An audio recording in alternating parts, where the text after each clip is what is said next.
on the first leg of our trip with Amarillo as our stop for the night, considering it's the only major city on the route.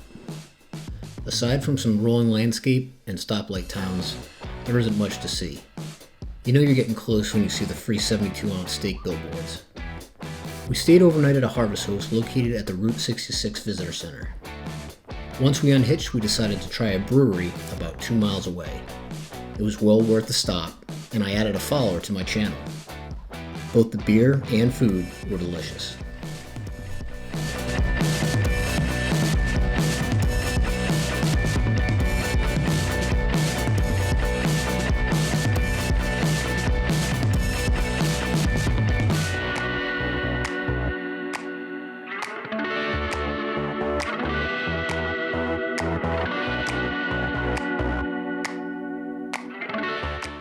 Well, Fonda is the best thing that's ever happened to me.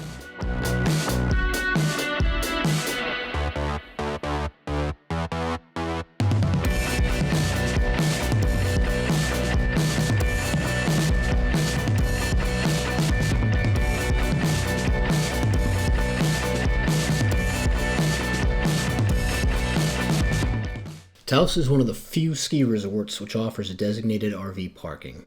There are 24 spaces in total, roughly 30 feet wide by 36 feet long. The lot itself is easy to find, as it is the first one on your right as you enter the resort. I highly recommend reserving your spot in advance, otherwise it is space available only. From the Taos Ski Valley webpage, click on Plan Your Visit and scroll down to RV Parking and look for the Book Now link. There is a nightly charge of $25 plus tax and a limit of 7 nights. There are no hookups or dump stations on site. There are dumpsters and porta potties if you're brave enough. The even-numbered spots face the mountain and were the most level from what I observed. Then to put it in perspective, each one of those rooms down there is fetching $500 versus $25. All right, good morning from Taos Mountain. So we woke up this morning, it was about 42 degrees inside the base camp. At some point last night, the heater stopped producing heat. It was blowing air, but the air was not hot. So we spent most of the morning kind of just troubleshooting the heating system. So you may hear a slight hum in the background. That's the generator. We're using that to power the base camp so that we can use our Vortex heater to get the base camp back up to about 75 degrees before we head out and go skiing. We have 2 full tanks of propane, so that's not the issue. Obviously the propane's on.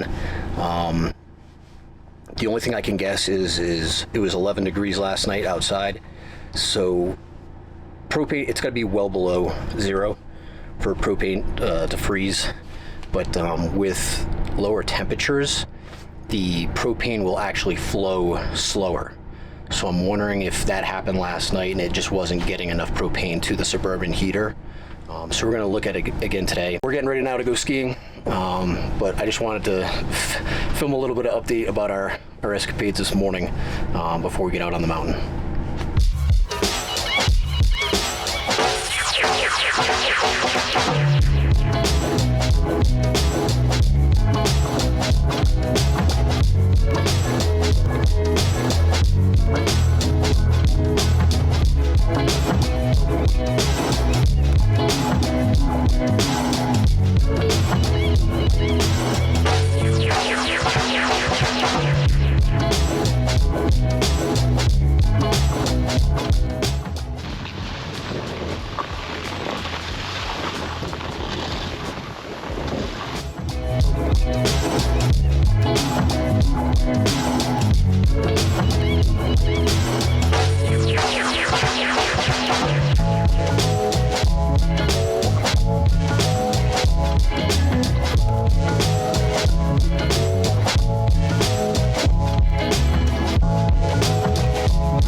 Yeah. I don't think they're supposed to be up there.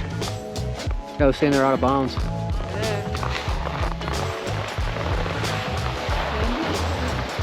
Go down, Bambi. That stupid deer. Oh, no, it's that wimpy deer.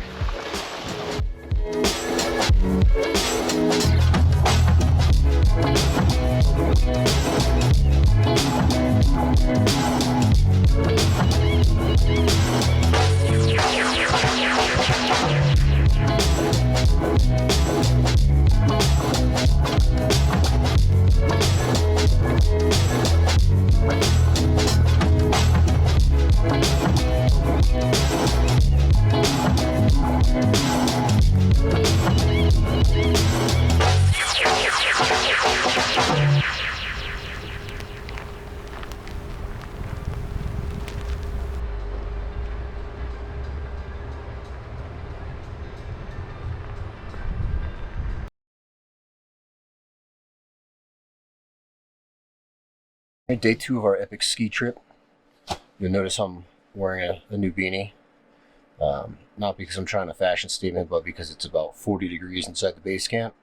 The Suburban heater decided to quit at about 5:30 in the morning, and it's about 7 o'clock now, and it just came back on. Now the temperature outside went up about 10 degrees, so I'm wondering if that's the key inhibiting factor there. I don't know if you can see it. You can see my breath. It feels like we're in the sixth sense here. But the heat is coming back on. In a little bit, I'll turn the generator on just to generate some more heat with the space heater. But figured while we're waiting for our coffee to boil, we would give you a tour of our wonderful ski chalet. Let's start out in the master bedroom. We've got this beautiful king-size bed with plush mattress. A nice little life hack, or base camp hack. We pulled this storage tote out of the closet, and we're using that to keep our clothes in. And then residual storage up here for all our blankets, which came in very handy this time around. I'm going to take you over to the master bathroom, which is a spa-like bathroom with the new Oxygenics shower head, which feels like you're taking a shower under a fire hose. Ooh, left that guy open. All right, and Laura ducks the camera. So into the kitchen, we've got this nice dinette for two.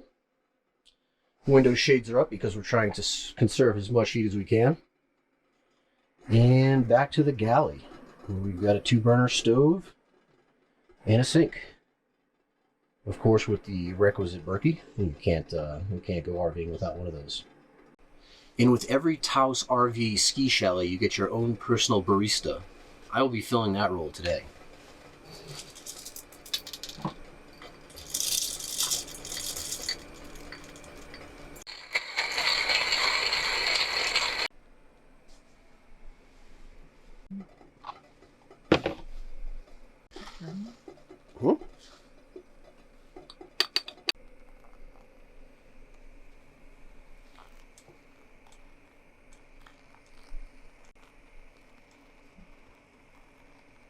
We like to use the Clever coffee dripper.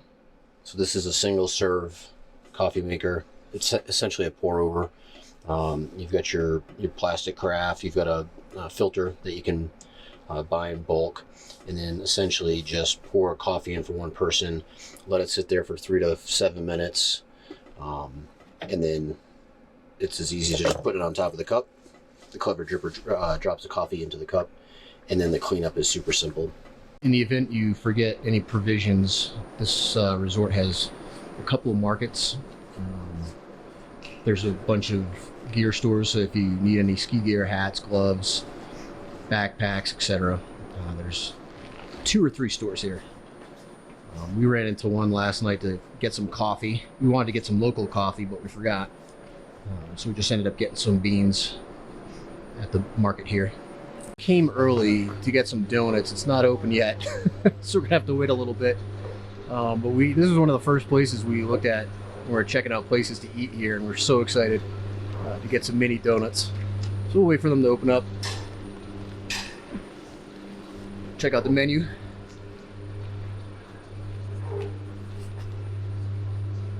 It was well worth the wait. 9 o'clock, 30 minutes after they open. What do we get, babe? Cinnamon sprinkled. All right, cinnamon sprinkled, and we got a coffee. Just open up that bag. Let's see what you get. So this is a half dozen. There's little mini donuts. I already ate one. Here. Gimme.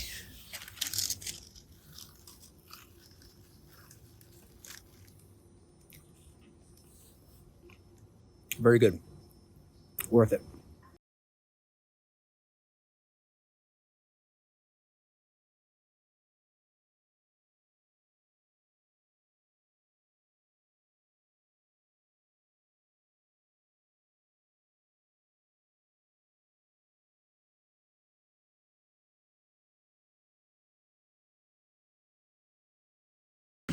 Change of plans.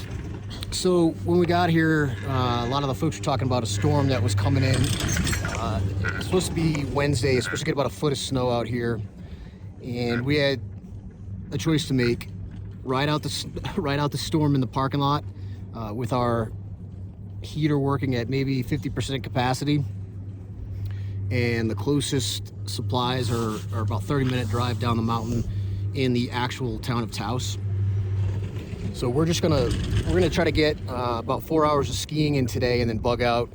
The snow's not supposed to start until 5 o'clock. So we're figuring if we get on the road by 3, we'll be down the mountain and on flatter ground in case the conditions get really bad. We're gonna try to drive until we get at least into Texas and then find a place to pull over and sleep tonight. But like I said, we're gonna try to get as many runs as we can this morning and then head home.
Welcome to Sad Town, population 2. Unfortunately, we are not brave, and we have decided that we are going to try to outrun this storm before it comes into town. It is, what time is it now, babe? So it's 3 o'clock.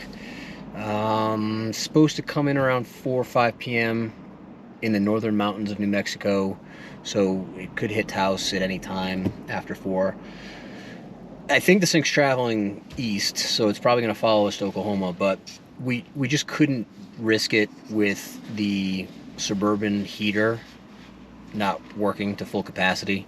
And the temperature dropping. And the temperature's going to be like -1,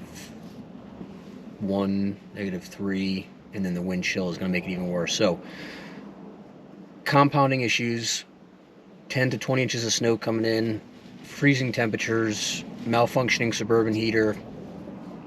Best thing to do is just to kind of pack it up and head home, and we'll bring it into Airstream, let them know about it. It's still under warranty, so hopefully they can fix it and we'll be fine for the next time. But we just dumped at a free was it Safeway gas station? Speedway gas station offers free RV dump, and they've got potable water as well. So if you're in Taos, there's 2 of them. Don't go to the small one. They won't know what you're talking about. Go to the really big one with the huge awning. So we just dumped, and then there was a coffee place called Elevation. So we stopped there. Cute little place, and we're going to get caffeinated and hit the road. Let's go. Let's go.